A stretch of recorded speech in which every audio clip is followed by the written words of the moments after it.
I'm Lauren Julerat, and I'm here with Josh Murdoch. Tyler Nunez. RJ Randall.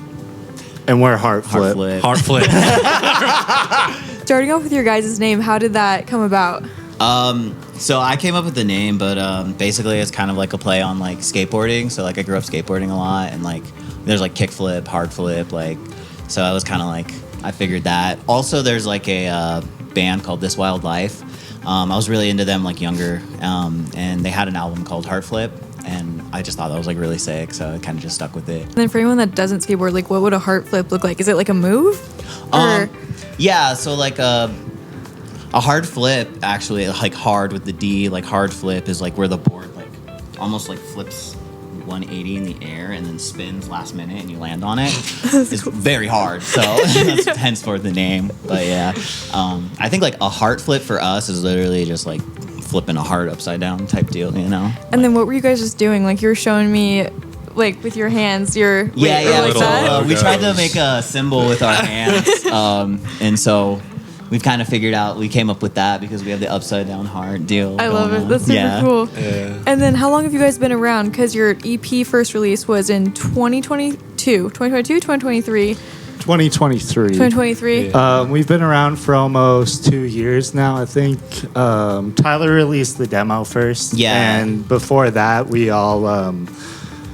he hit us up and asked if we wanted to be in this band that he was starting, and we were all just like, yeah, let's do it. And from there, we just learned the songs and everything, and then became a band after that. So it's almost been 2 years. Next month, I want to say, maybe the end of Has March. it been that long? Yeah, it was Wow, April, that's so crazy. right around April is when I asked the guys to like join the band, and then I recorded the first demo like by myself, pretty much all by myself, like the year leading up, and then once I had the music ready, I was like, all right, I need to find people to like do this, so I basically hit up everyone. And then you made all the songs previously, and then when they joined, they kind of learned them, like you said, and then like went from there. Okay, Yeah. so what gave you all the inspiration to start? Honestly, like I've been really into just like early emo from like 2000s, like that kind of stuff for the longest time, and it's just a project and something I've always wanted to do, but never really had the means on my own until like later on. And then I played in other bands and everything like that, and that was really fun, and that's how I grew a lot of connections and like things with people, and that's also how I met RJ. Like we were in a previous band together, and then once that band ended up stopping, I was like, I'm not done doing this, so I want to do something, time to start something of my own. And then I basically hit him up first, and then he was down, and then from there that's kind of just how it all started, yeah. Yeah, and then your guys' previous band, was that like the same genre, like emo kind of music, or completely different? No, it was a lot more aggressive, yeah, actually. Majority of the bands I was in prior to this one was like more heavier, like deathcore, like hardcore kind of stuff, like really like angry fun stuff too, which is still fun, but yeah, I just always wanted to do something a little bit lighter and like the lighter spectrum and stuff like that. Yeah, and I was gonna ask, was the vision always emo? But it sounds like it was. Yeah. Okay, that's cool. And then has it developed into your own personal style over time, or more? It definitely fits into the emo genre. I want to say it's kind of developed into our own little genre. Like, I mean, not like our own genre, but like our own like sound. We kind of put our own feels on everything. Like some of the songs, like I had Josh added some stuff to his own, and then even RJ added like some of his own vocals. Like if you listen to like the songs, it sounds like the early 2000s emos, but then like when you hear like more of the different things like that RJ brings, or like that I'll do, like more of the yelling, screaming kind of stuff, it's kind of like a blend of like aggressive with like that kind of emo style. Yeah, that's super cool. I was listening to your guys' music this morning when I was getting ready, so cool. it was fun. Yeah. Thank you. And then I was gonna ask, like, you guys being in a band prior, did that help with your experience in this band? Yeah, I mean, me and Tyler, we had a lot of chemistry. I mean, prior to this band, we were in a band called Sadist. It was a really heavy band. He was the bassist and I was the vocalist, so we actually like swapped roles, which is crazy. But yeah, we had years and years of chemistry. I think that band alone went on for 7 or 8 years, and then he came on board at the start of it. Just about, I think we released like early EP, and then you came on board. Yeah, right around 2019, I think. Yeah, so it was a long time going, and then I mean, Yeah. I don't know what to go off of that, but yeah. The one cool thing about this band that I like too, and bringing this up, is RJ used to be a vocalist and Tyler used to be a bassist, and then I used to be a rhythm guitar player and vocalist, and then our drummer used to be a guitar player as well, and then we all just switched positions and instruments to like from our main stuff to our secondary stuff. pretty much. And now that secondary stuff became our main thing as well, which is cool. Yeah, that's awesome. That takes a lot of skill to switch like that. Yeah. So have you guys do you prefer like your old like main one versus your new main instrument, or do you love them both equally? I think I love them both equally, but I definitely am enjoying playing lead guitar more for sure. And I think Tyler's enjoying playing guitar more as well. Growing up, like playing bass was super fun. I mean, I had really no interest in playing guitar at first because it looked just hard. But then like bass was like 4 strings, so I was like, okay, that sounds easy. I could try that. But yeah, like I picked up a guitar like a while ago and then kind of just learned that. And then from there, I've really been enjoying that. As far as like the whole vocalist thing going, I mean, that's pretty cool. Like, I think I'm okay for the most part. Like, but yeah, I definitely enjoy it. Nah, I mean, I'll always probably be a vocalist over a bassist. Though I do love playing bass, especially with these boys. You'll kind of notice it in our EP and the music we're writing is we started out and there was hardly any of the harsher screamings, but with the newer and newer songs, there's more and more screaming and incorporations. Just because I know Tyler feels that that's kind of like my roots and that's where I come from. I've been doing it probably about 16 years. You know, in the shower, my mom would always yell at me. I was like 14 years old at the time, and she'd shut up. But yeah. And then the start of Heart Flip, like we're talking, I didn't even know how to play bass that well. This dude hit me up off of a limb and was like, hey bro, I got some parts.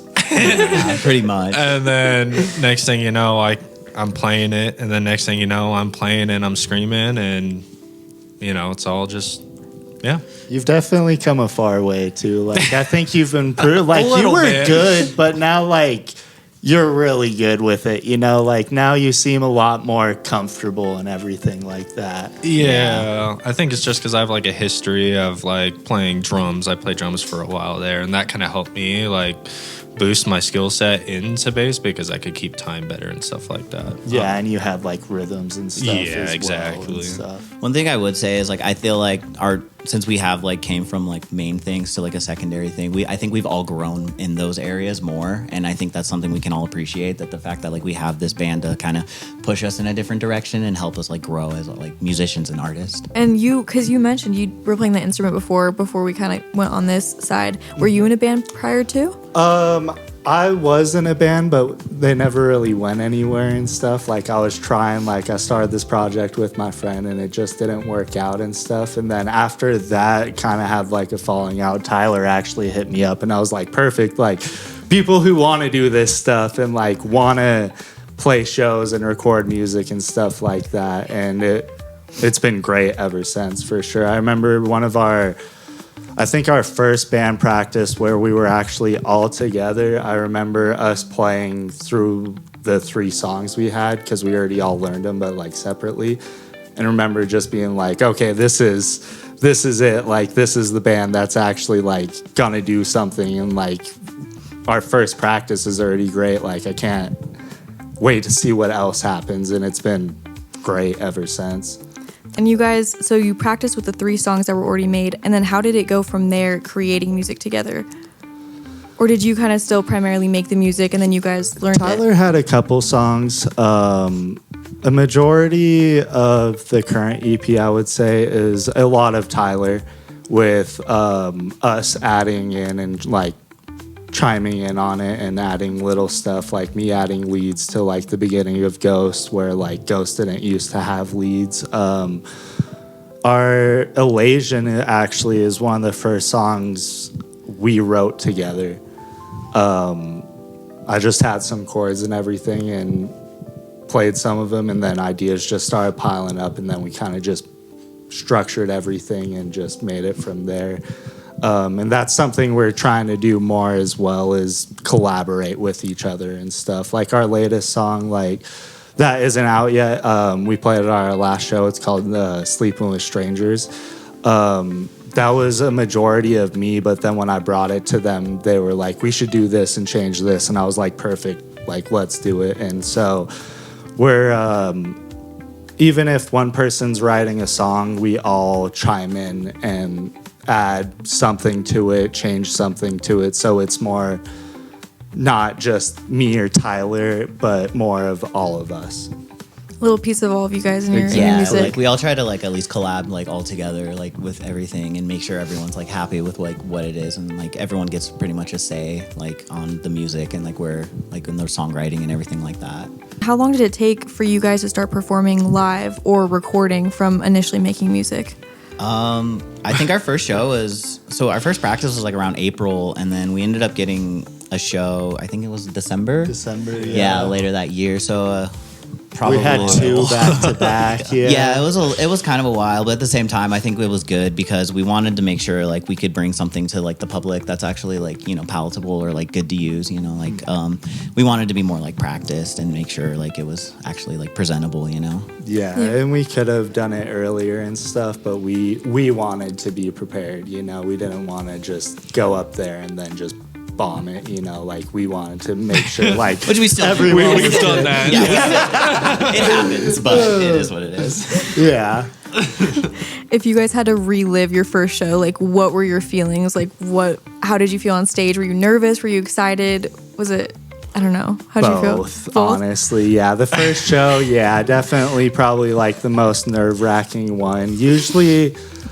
Usually I'm more excited to play shows. Like the first one, of course, I was nervous. I think we all are. I think anyone playing their first show with their newest project gets a little nervous, you know? But these days I mostly just get excited. That's cool. Yeah, I think I shit like 7 times that day. I was so nervous. I was tweaking. Yeah.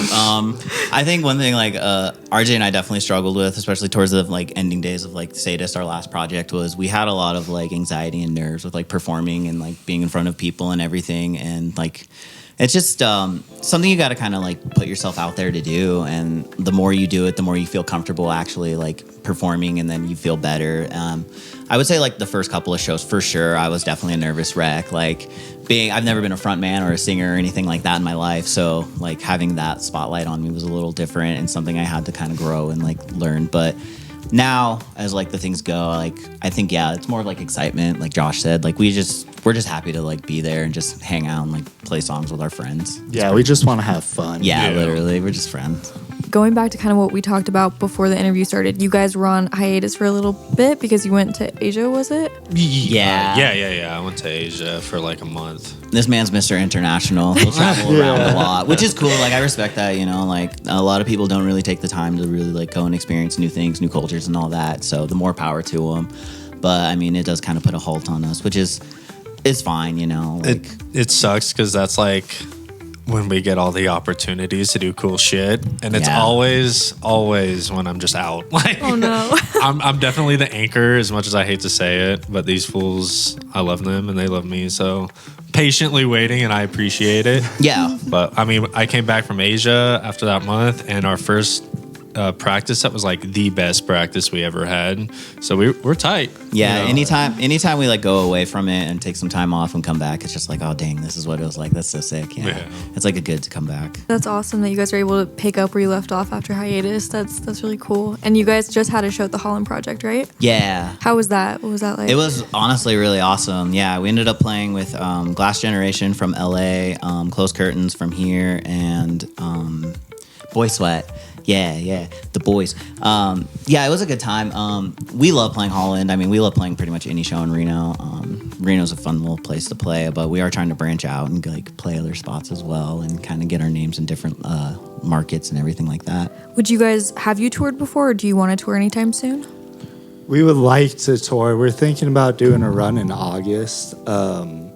We definitely want to play more out-of-state shows as well, and that's something we're trying to focus on a little bit too. Like we just did one in October out in San Jose with our friends from Rainbow City Park, the Moondrops, and then Kiroshi, and all of them great people, and it was a great time. And we want to continue to go out there and play music and have fun, travel. Anywhere on the West Coast. Yeah, Yeah. pretty much. Yeah, I mean, California is awesome. Love playing shows in California. Oregon, Pacific Northwest is great. Yeah, we've in our past band, we actually went on a run up in the Pacific Northwest, up like from Seattle, Washington, going all the way down to like Chico, California, and every place like in between there. And that was probably some of the most like fun we've ever had. Just like literally just traveling to new places and playing like music with and hanging out with our friends. And I think once we got a hold of that, like we were like, oh yeah, we want to keep doing this for sure. So it's definitely something we're going to pursue. Yeah, it hits a lot different than playing your local show every once in a while. You know, constantly playing different shows every day. It's like you think maybe eventually you might get tired of it. No. Yeah, No. you really don't.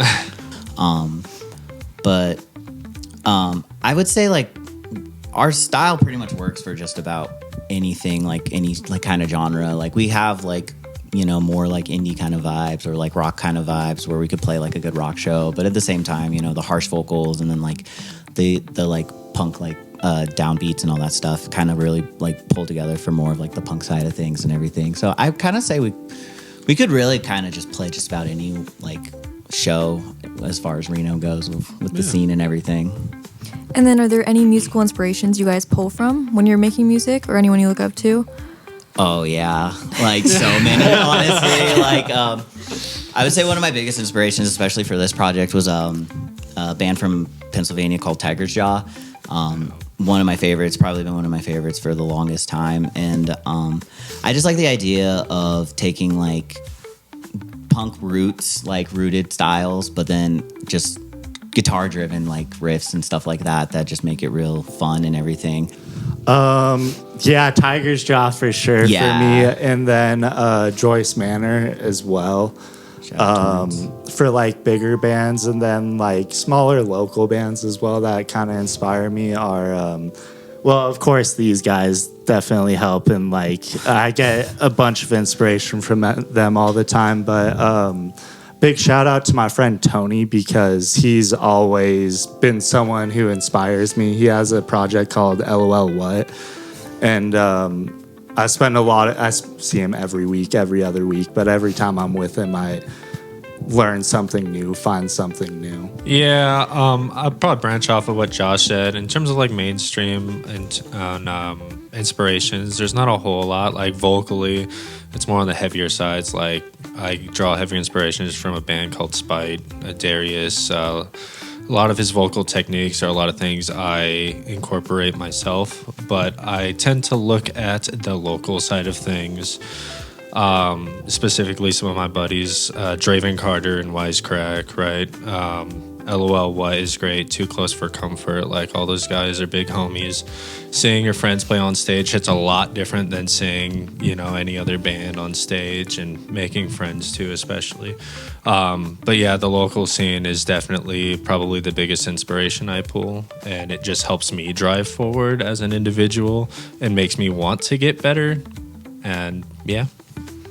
The local scene's great for meeting people and like giving advice. Have you guys ever had a show and one of your friends came up after and was like, oh, I love this, or I'd prefer if you like did this? Have you ever integrated their advice? Or I never really get advice personally, but it's nice hearing like one of my friends, Josh, I used to play music with him, and he came out to one of our shows, and it inspired him to want to start doing that kind of stuff. And that's one thing I do love hearing, is just knowing how much we inspire other people and how other people inspire us to continue to keep going and everything, but not too much advice. Yeah, pretty much just like anytime we get off stage or playing a show or something like that, anyone or any person that can come up to us and be like, yo, that was great, or that was sick, you guys are awesome, like that just really like means the world to me, and like I'm sure for all of us too. Like it definitely helps us keep going, and like definitely gives you more of like a drive to keep going and do it, you know. And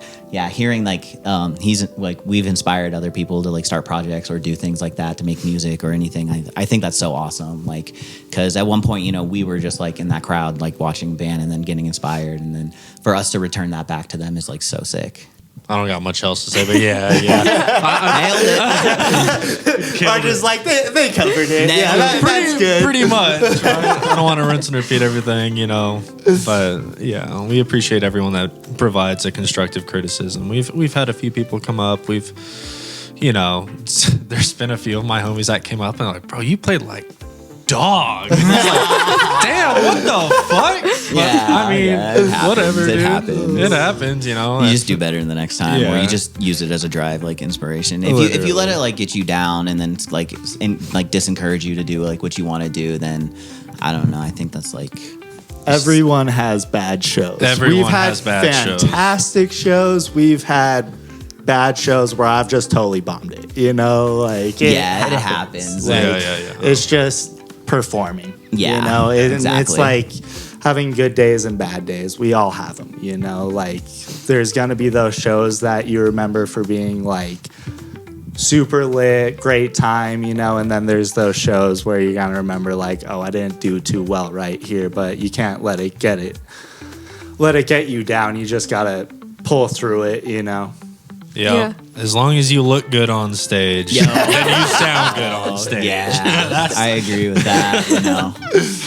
As far as like getting ready for it too, like we just make sure we're practiced, make sure we're ready for the set and everything, and then like the day leading up to the show, pretty much like what I personally do is I just like to kind of like put myself in a good mindset to where like I can go up on stage and be like good enough to perform and everything, because I feel like that's a really big thing too. Like if you're mentally not feeling good, then you can't really put everything into like what you're doing. And if you're not doing that, then it's not really fair to the people that came to see you, Like at the end of the day, we're there to like perform and entertain people, and we just want to give everyone like a good show no matter like what it is. So for me personally, it's just getting in like a good mindset and allowing myself to like be happy and then hang out.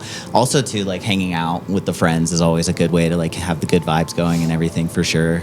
I probably shit like 3 times, and then I down a Red Bull before we go on, just so I can get hyped up. Because I ain't gonna lie, I'm still anxious every time. I've been doing it for a long time. I still get super anxious. So. It happens. But we're out there, we're having fun. That's all that matters. After the first few notes, you're just in it. So Yeah. What advice would you give to anyone who's nervous to start their own band or to just get out into the Reno scene? just do it. Yeah. Just do it. Yeah. Doesn't matter if you know how to play an instrument or not. Just find some homies, let the chemistry guide you guys, and the more you play, the better you get.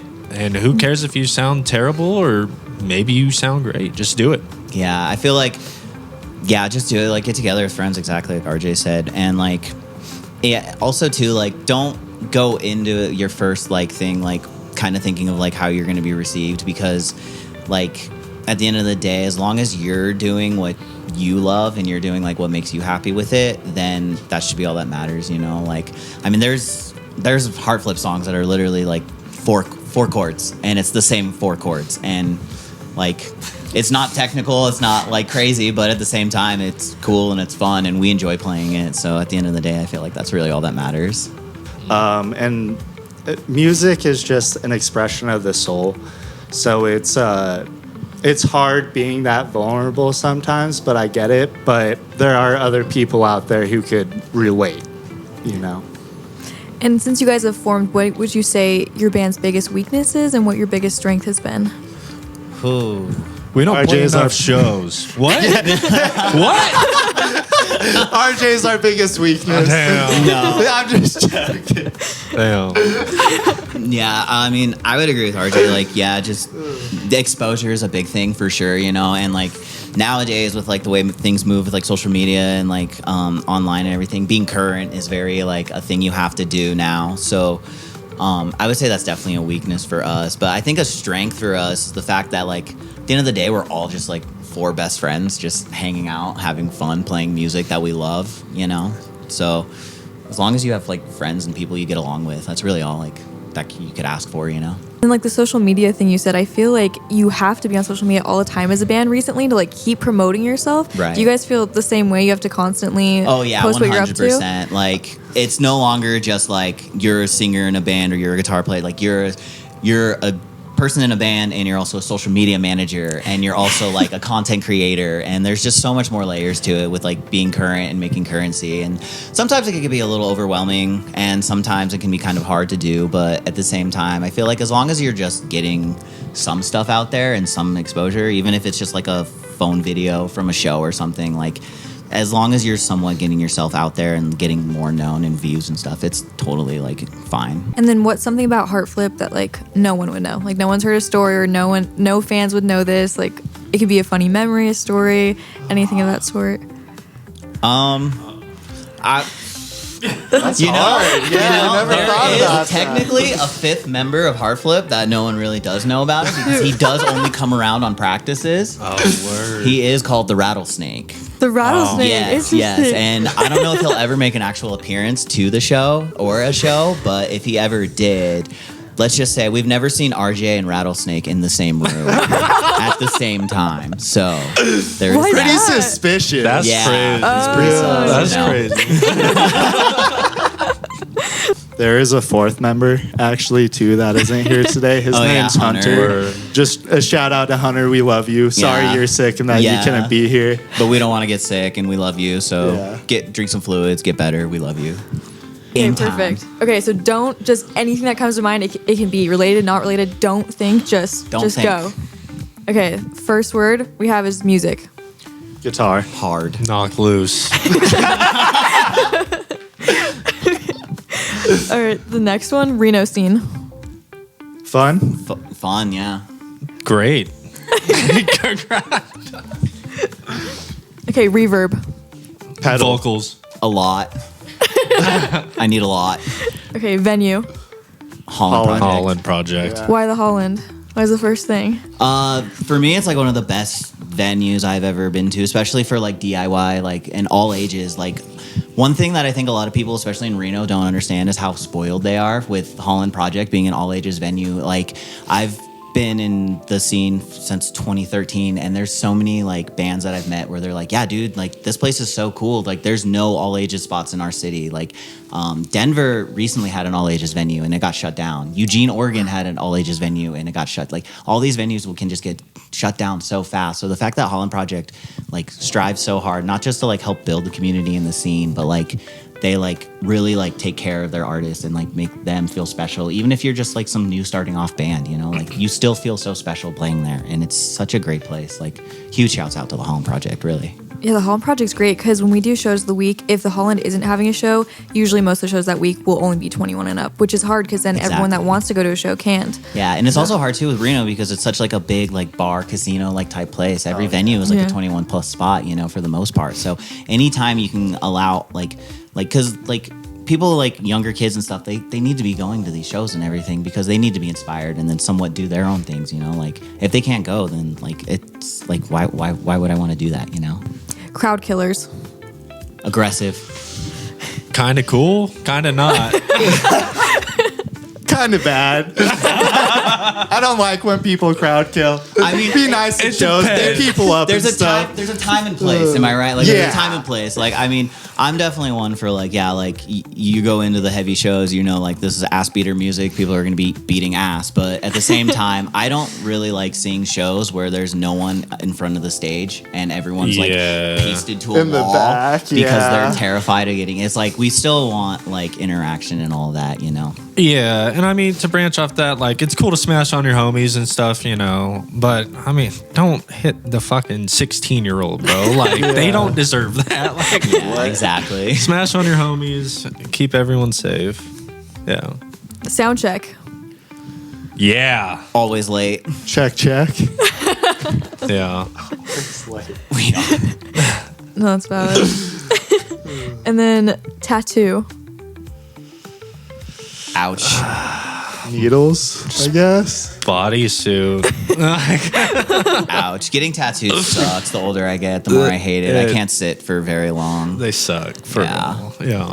It's cool. Like, it looks great, and I love it, but I hate it. The whole process. It sucks. That's fair. Do you guys have like a favorite tattoo or like a story behind a certain one? My favorite tattoos. I have a treble clef and a bass cleft on my wrist, That's so and I cool. got these when I was 18 just to like remind myself to keep going because I've had like such a passion for music ever since I was younger, and I didn't want to lose that. What a cheese ball. Surprisingly, we actually have matching tattoos. 'Cause I have That's why you're the weak one, RJ. You're the weakness in the band. Was that intentional or? No, not intentional at all, actually, which is funny because when I met Josh, I noticed his treble and bass clef tattoos, and I was like, oh, dude, I literally have the same things on my fingers. I forgot about those, Yeah, we were actually. the same thing. So, like, there's that one there, and there's that one there. That's for, like, one of my favorite tattoos. One of my last bands I was in, Sadist, we all ended up getting a tattoo of the Akatsuki Cloud, which is big Naruto fans. We're all big Naruto fans. So we ended up getting matching Akatsuki clouds, and I still like look at that all the time and just remember all the good times I had with my friends and everything, and I love it. Yeah, I think my favorite one is probably either my chest or I got a giant, it's called a namakubi on the back of my leg. It's like a decapitated samurai. There's no meaning to it. It just looks badass. So, yeah. No music notes on you? I'm not a cheese ball. Oh, that's why you're the weak one, bro. That's why we're not, we're just musicians, bro. Leave us alone. All right, I have one last word, and it is band pet peeve, or I guess statement, not word. Band pet peeve. Oh, I gotta think about this. Honestly, like a band pet peeve, I would say for me is the certain bands that will honestly like think they're a little bit too big than they really are. Like, I mean, don't get me wrong. Like, you definitely got to have some sort of like confidence and like complex to like be in a band because you have to kind of own it and like it drives like how you feel. But at the same time, like we're all just like local bands, man. Like, and at the same time too, like we're all just like nerdy, like anxiety ridden like artists, you know, like we're not cooler than anyone else. We're not like anything. Like we're all doing the same thing. Like you should just like support and respect other people for like what they are and not like just like think you're above anyone, you know? My word is Josh. Mine's RJ, bro. We're beefing today, dude. So It's all love. It's all just in case anyone's curious. We don't beef like this. It's all love. the lore behind Josh being the pet peeve is because I don't know why every practice we gotta stop after every song because this guy wants to have a conversation. I'm a yapper. Dude, yeah. Like, holy shit. And me and Hunter will just stare at each other and just wait. Wait till the conversation. We'll start playing random shit and they'll still be talking. My band pet peeve is when RJ and Hunter just sit there playing music when we're trying to have a conversation about important shit. Actually, we'll be talking about like a show coming up or something. And then they're just being loud. Me and Tyler like, I can't hear, and you guys are like supposed to be a part of this. But. No, I totally. Fuck you. Oh my gosh. Well, thank you guys so much. Well, thank you. Yeah, thank you guys. We appreciate it. Appreciate it. Heart flip. Heart flip, and shout out biggest little bands. Yeah. Honestly, yeah. Well, thank you guys for coming on today. I loved interviewing you and getting to know more about your music process and your band. So thank you very much. Hell yeah, Yeah, thank Neil. you. Thank you.